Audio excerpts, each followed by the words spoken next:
Coming to fourth section of our podcast, خواتین میں، نوجوان خواتین میں میرے پاس خاتون آتی ہے، بہت دیکھی ہیں میں نے، 21 سال 22 سال 23 سال عمر ہے، میسٹیکٹمی ہوئی ہے، یعنی ایک ادھی چھاتی سرجن نے ریموو کر دی ہے، اس کے بعد اس کے لیور میں لینز آ گئی ہیں، میٹس آ گئے ہیں، SOLs آ گئے، پھیل گیا کینسر، ہڈیوں میں بھی چلا گیا۔ یہ چھاتی کا کینسر خواتین میں اب اتنا عام کیوں ہو رہا ہے؟ مزید پہلے بھی تھا لیکن now even with awareness, why the families, خواتین اس کو گھروں میں کیوں نہیں پکڑ پا رہی؟ کیسے پکڑیں؟ کیا علامات ہوں گی؟ کیا یہ اس میں جینیٹکس کا صرف انوالومنٹ ہے؟ کوئی سیکشول ایکٹیویٹیز کی انوالومنٹ ہے؟ کیونکہ یہ وہ متس ہیں جو لوگوں کے کلیئر ہونے چاہیے۔ بالکل ایسی، یا خوراک کی کوئی انوالومنٹ ہے؟ چھاتی کا کینسر نوجوان لڑکیوں میں اتنا عام کیوں؟ اچھا دیکھیں، یہ سب بتائیں کھل کے۔ جی جو چھاتی کا کینسر ہے یہ پہلے بھی تھا، ایسا نہیں کہ پہلے نہیں تھا۔ اچھا، جو سب سے بڑا جو فیکٹر ہم لوگ جو دیکھ رہے ہیں کہ جو پیشنٹ ہمارے پاس آتے ہیں، اور ایک تو دو اس کے فیکٹر ہیں، ایک تو یہ کہ بڑھ کیوں رہا ہے، دوسرا یہ ہے کہ ہمارے پاس جو پیشنٹ آتے ہیں وہ اینڈ سٹیج پہ آتے ہیں، وائی۔ اب یہ دو فیکٹر ہیں، دو چیزیں ہیں، علیحدہ علیحدہ ہیں۔ ایک تو یہ ہے کہ اویئرنیس نہیں ہے، شائنس ہے ہماری سوسائٹی میں، اب بھی اویئرنیس اور شائنس ہے تو سوالیہ نشان بالکل ہے۔ ٹک ٹاک پہ لڑکی ننگی ناچ رہی ہے، یہ نہیں سمجھ آ رہی کہ علیحدہ چیز ہے، لیکن جب یہ بیماری والا بات آتی ہے، ہمارے پاس پیشنٹ آتے ہیں، وہ آ کے یہ بتائے گی کہ مجھے 4 سال سے رسولی ہے، 2 سال سے رسولی ہے، اور چیک نہیں، لیکن میں نے چیک نہیں کرایا، میں نے دم کرایا، میں نے یہ کرایا، میں نے فلاں کرایا، لیکن میں نے چیک نہیں کرایا، جی وہ جی میں شرماتی تھی۔ یہ فیکٹر ہمیں نکالنا پڑے گا، جب تک یہ فیکٹر نہیں نکالیں گے تب تک۔ ویسے مجھے آج تک ایک معاشرے کی سمجھ نہیں آئی، ٹھیک ہے، جو ولگیرٹی پہ اپنے عروج پر پہنچ گیا، جہاں وی لاگنگز میں سہاگ رات پہ گیلے بالوں کے ساتھ وی لاگ دوبارہ شروع ہو جاتے ہیں رات کو بستر دکھانے کے بعد، اس معاشرے میں جب بیماری کی بات کی جائے، جب خواتین میں ڈیٹیکشن اور اویئرنیس کی بات کی جائے، وہاں درسی کتب نکل آتی ہیں۔ کیوں میس لیول پر نہیں پڑھایا جا رہا؟ ہمیں یہ بالکل آپ صحیح کہہ رہے ہیں، یہ تعلیم ہمیں شروع سے کرنی چاہیے۔ کیا اس کو اسکولوں کالجز میں، کیا لڑکیوں کے اسکولوں میں نہیں آ جانا چاہیے؟ آنا چاہیے کہ چھاتی کے کینسر کے لیے کیا کرنا ہے، کس طرح چھاتی کے کینسر کے لیے دیکھیں نا، اب ہم مطلب یہ نصاب میں چیزیں شامل ہونی چاہیے، تھوڑی تھوڑی چیزیں بچوں کی۔ دوسری بات کہ اویئرنیس نہ کریں، 9ویں 10ویں میں بتا دیں، 9ویں 10ویں میں جب، اور اویئرنیس پروگرامز ہونے چاہیے۔ ہم لوگ اپنے لیول پہ، جس طرح میں وہاڑی میں ہوں تو ہم لوگ وہاں پہ کالجز میں، یونیورسٹیز میں جو ہمارے سے ہو سکتا ہے، لیکن یہ گورنمنٹ لیول پہ ایک، وہ کہتے ہیں نا صرف کاغذوں میں کارروائی نہیں، ایک فلی کمپین ہونی چاہیے۔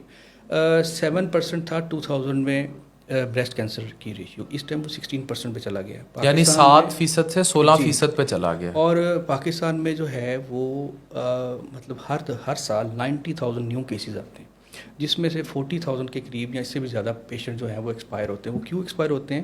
کہ لیٹ ڈائگنوسس کی وجہ سے۔ اس کا رزلٹ بہت اچھا ہے، مطلب اگر ہم اس کا ارلی ڈائگنوسس کریں، ارلی ٹریٹمنٹ کریں اور ارلی اس کا علاج کریں، تو بریسٹ کینسر کا جو ٹریٹمنٹ ہے وہ 95% تک بھی اچیو ہوتا ہے۔ لیکن وہی بات ہے کہ اگر اس پہ ڈیلے کیا جائے، لوگ، اب اس میں نا 2 کمپوننٹ ہے، ایک سرجری اور ایک کیمو تھراپی ہے۔ اب کچھ لوگ ہیں وہ کہتے ہیں نہیں ہم نے صرف ٹیکے نہیں لگوانے، فلاں نے ٹیکے لگوائے تھے وہ مر گئی، فلاں نے چیرا لگوایا تھا وہ مر گئی۔ یہ ہمارے جو بیٹھے ہیں پھر وہی، ٹھیک ہے، شف ہاں، تو یہ غلط بات ہے نا سر، یہ غلط بات ہے۔ اب یہی اسی معاملے میں تو ایجوکیٹ کرنا ہے، صحیح۔ اگر ہم یہ ایجوکیٹ کریں گے تو چیزیں جو سی ہمارے کنٹرول میں رہیں گی۔ ہاؤ ان گھر ایک نوجوان لڑکی ہے، میں ہوں 24 سال کی، 22 سال کی، 20 سال کی، میں کیسے بریسٹ گھر میں ایگزامن کروں؟ یہ بتائیں۔ ملینز آف، دیکھیں اس میں نا یہ کوئی وہ میتھ یا کوئی ایسی چیز نہیں ہے کہ جو بے شک ایک عام لے مین بندہ ہے نا جو گھر میں میٹرک پاس بھی، میٹرک پاس کے جو ایک ان پڑھ بندہ، وہ بھی کوئی بھی خواتین ہو، کوئی خاتون ہو، 35، ہم زیادہ تر کہتے ہیں 35 ایئرس کے بعد، لیکن پہلے بھی اگر کوئی گلٹی، کوئی رسولی آپ کو محسوس ہوتی ہے کسی خاتون میں، تو وہ اپنے آپ کو سیلف ایگزامینیشن کا بتائیں کیسے کریں؟ سیلف ایگزامینیشن میں آپ کو بتا رہا ہوں کہ کوئی جو سیلف ایگزامینیشن ہے، آپ اپنی چھاتی، جو ہماری جو خواتین کی چھاتی، وہ بے شک وہ مرر کے سامنے کھڑے ہو جائیں، یا ویسے ہی اپنے آپ کو ویسے بھی وہ فیل کر سکتے ہیں کہ پوری چھاتی کو 4 حصوں میں ڈیوائڈ کریں، ٹھیک ہے، اور اس کو جو سے ہر حصے پہ جو سے اپنا ہی ہاتھ جو ہے اس کو پھیریں اچھے طریقے سے، دیکھیں کہ اس کے اندر کوئی بھی ایسی اب نارملٹی، کوئی ایسی ہارڈ چیز، کوئی ربری چیز تو نہیں محسوس ہوتی، کوئی آپ کی جو نپل ہے اس کی کوئی ڈیویشن تو نہیں ہے، یا نپل مڑا تو نہیں ہوا، یا مڑا تو نہیں ہو گیا، یا اندر کی طرف تو نہیں چلا گیا۔ اگر کوئی بھی آپ کو نارملٹی محسوس ہوتی ہے اس میں، اور یہ آپ ہر خاتون کو چاہیے کہ ہر 3 ماہ میں ایک دفعہ کم از کم اپنا لازمی سیلف بریسٹ ایگزامینیشن شیشے کے سامنے کھڑی اور یہ سب کریں جی کریں. پھر اور اگر آپ کو کوئی نارملٹی ملتی ہے تو اب آپ کے جو بھی کوئی قریبی کوئی ڈاکٹر ہے یا جو اس کا ایکسپرٹ ہے آپ اس سے رجوع کریں. تو ویسے ڈسچارج کوئی جی پس کا آنا، کوئی پس کا آنا، کوئی ڈسچارج ہے، کوئی بلڈ کا آنا، کوئی ریشے کا آنا، نپل کے رنگ کا چینج ہو جانا، نپل کے رنگ کا چینج، اس طرح کی ساری چیزیں ہیں نا، کوئی بھی نارملٹی کا. تو اس میں یہ بھی ہے. اچھا ایک اور چیز کہ یہ جو بریسٹ کینسر کی جو بیماری ہے یہ ہماری جینیٹیکلی بھی امپیکٹ ہوتا ہے. بالکل بالکل. کہ اگر والدہ ان کو زیادہ کیئرفل رہنا، ان کو زیادہ کیئرفل ہونا چاہیے، تو ان کو لازمی کیئرفل ہونا چاہیے. اور اگر اس میں بھی کوئی جینیٹک پرابلم آتی ہے، آج کل تو ٹیومر مارکرز ایسے آگے کہ ہمیں پہلے پتہ لگ جاتا ہے. اینجلینا جولی نے یو نو دیٹ انہوں وہ نے بات ہمیں میسٹیکٹمی کرائی کہ پہلے ہی انہوں نے یہ بتا دیں. اینجلینا جولی جو ہے اس نے اپنی چھاتیاں پروفائلیکٹک ریموو کرائی ہیں. مطلب اسے ڈر تھا، اس کی جینز ایسی تھیں کہ اس کی چھاتی میں کینسر نہ ہو جائے، تو اس نے اپنی چھاتیاں ریموو کرا دیں اینڈ ریپلیس کرا دیں. تو لوگ اتنی کیئر کرتے ہیں اور ہم اویئرنیس تک نہیں بتا سکتے. اسپیشلی جن خواتین کے گھر خالہ کو، اس کی کسی بیٹی کو، بہن کو، ماں کو، آپس میں کسی کزن کو، رشتہ دار میں ایسی کوئی جینز پائی جاتی ہیں، BRCA یہ جینز ہیں، باقی ٹو بالکل کوئی اس طرح کی چیز ہے تو پلیز ان ہدایات پر عمل کریں اور چھاتی کے کینسر سے بچیں. آخری سیکشن پر آتا ہوں. آپ سرکاری ہاسپٹل میں بھی کام کرتے ہیں، آپ چیزوں کو ڈیل کرتے ہیں، سارا کچھ ہے. سرکار جس لیول پہ تھا اچھا کام کر رہی، چیزیں کر رہی. میں ایک بالکل ہٹ کے بات کرنے جا رہا ہوں. ٹرینی ڈاکٹرز کی پوسٹ آتی ہیں 5,000 روپے پہ، ٹھیک ہے، اسٹائپنڈ پہ آئیں اور ٹریننگ کریں. How you see the training infrastructure in Pakistan? کہ اب اگر یہ حالات رہے تو پھر فیوچر میں تو بھول جائیں کہ کوئی اسپیشلسٹ ڈاکٹر آئے گا آپ کا میرے جیسا، کیونکہ ٹریننگ میں پھر کون جائے گا اور کیا حالات ہوں گے؟ دیکھیں آپ صحیح کہہ رہے ہیں. اب اس میں یہ چیزیں دیکھیں نا کہ ایک تو یہ ہے کہ ہم نے ڈاکٹرز جو ہے ہمارے، آپ بھی دیکھیں جب آپ چھوٹے تھے تو آپ کی کالونی میں ایک ڈاکٹر ہوگا، 2 ہوں گے، 3 ہوں گے. اب ظاہر سی بات ہے جب ڈاکٹرز بن ہی زیادہ رہے ہیں، ہماری جو ہے پاپولیشن بہت زیادہ بڑھ گئی ہے. وہ چائنا کھلا ہوا ہے، رشیا کھلا ہوا ہے، ٹھیک ہے. اب ڈاکٹرز کی جو کوانٹٹی بڑھ گئی ہے، جب جس نے بھی ڈاکٹر بننا ہے اس نے آگے ٹریننگ تو کرنی. اور آگے ہم لوگوں نے انفراسٹرکچر اپنا وہی ہے، مطلب ہمارے ہاسپٹلز، ہماری سلاٹس، یہ ساری چیزیں وہی ہیں، ٹھیک ہے. تو وہ جب تک ہم نہیں بڑھائیں گے تب تک ہم اس کو کوپ اپ نہیں کریں گے. اب آپ کو پتہ ہے کہ جو بھی آتے ہیں جاتے ہیں، چائنا سے کر کے آ رہے ہیں یا رشیا سے کر کے آ رہے ہیں. اب انہوں نے کچھ نہ کچھ تو کرنا ہے آگے.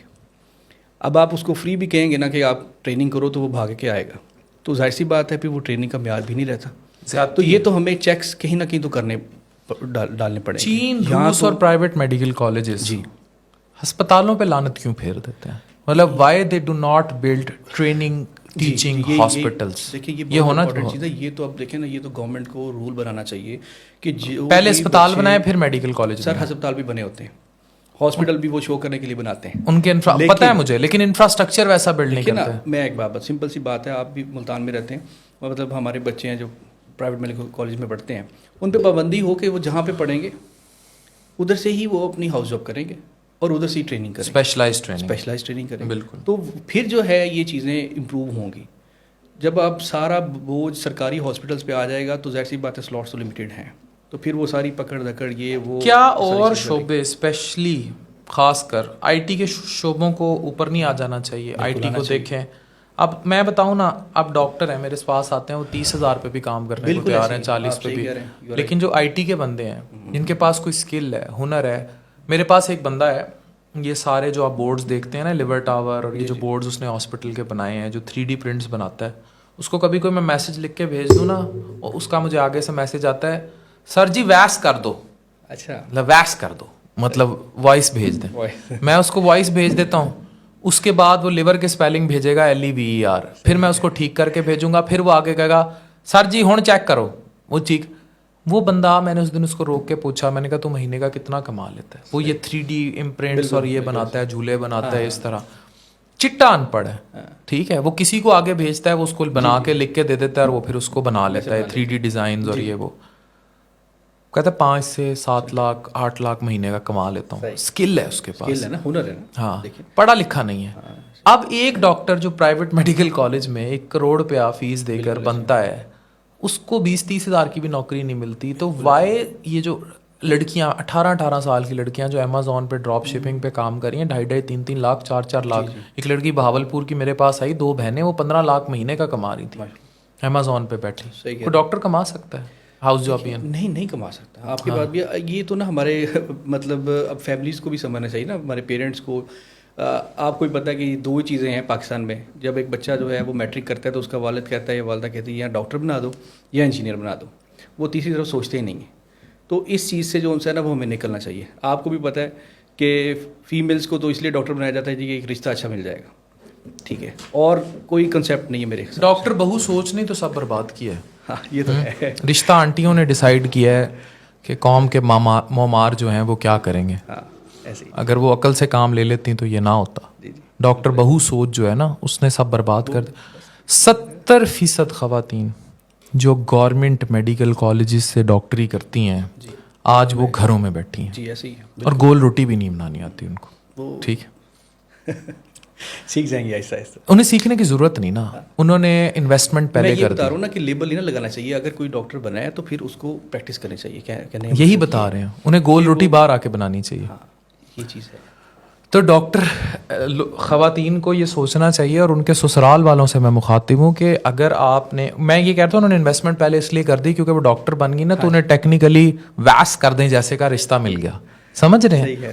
تو یہ جو ویس کر دیں والا جو ہے نا, جب رشتے ایسے ڈیمانڈ کرتے ہیں پھر آنٹیاں تو ڈاکٹر بہو, تو میں آپ کو وہی کہہ رہا ہوں کہ وہ انویسٹمنٹ پہلے ہو جاتی ہے. اگر وہ انویسٹمنٹ حکومتی خرچے پہ ہو رہی ہے اور اس میں سے 70% سیٹ غائب ہو رہی ہے, اور وہ ڈاکٹر جو بن سکتے تھے اور اس کے بنسبت وہ بچے جن کو ایڈمیشنز مل جانے چاہیے تھے وہ چین روس چلے گئے یا پرائیویٹ سے پڑھ گئے اور دھکے کھا رہے ہیں. آئی نو مینی ڈاکٹر جو ٹیکسیاں چلا رہے ہیں, آئی نو مینی ڈاکٹر جو موبائلوں کی دکانوں پہ موبائل ٹھیک کر رہے ہیں, آئی نو مینی ڈاکٹر جو نرسنگ کی جاب بھی ملے تو کرنے کو تیار ہیں. ٹھیک ہے, تو تباہی تو ہے بالکل ہے. اب اگر سرکار نہ سوچے, میں تو کلیئرلی کہہ رہا ہوں, CPSP, PMDC, Punjab health care commission اور گورنمنٹ کے ادارے اور جتنی بھی اسپیشلائزڈ کیئر کو دیکھ رہے ہیں ادارے, all of you have to be on board now کہ اس کا کوئی حتمی سلوشن نکالیں. ہاں ویسے ملک میں سرکار کا سٹرکچر جو ہے وہ بھی الحمدللہ ہے, تو پھر یہ تو پھر الحمدللہ ہو گئی. تو یہ کچھ سوال ہیں جن کے جواب ہونے چاہیے, نہیں تو معاشرہ تباہی در تباہی ہے, اور یہ تباہی کسی دن آپ کو آ گھیرے گی اور آپ کو سمجھ نہیں آئے گی کہ حق خطیب کون ہے اور اقرار کون. Thank you very much.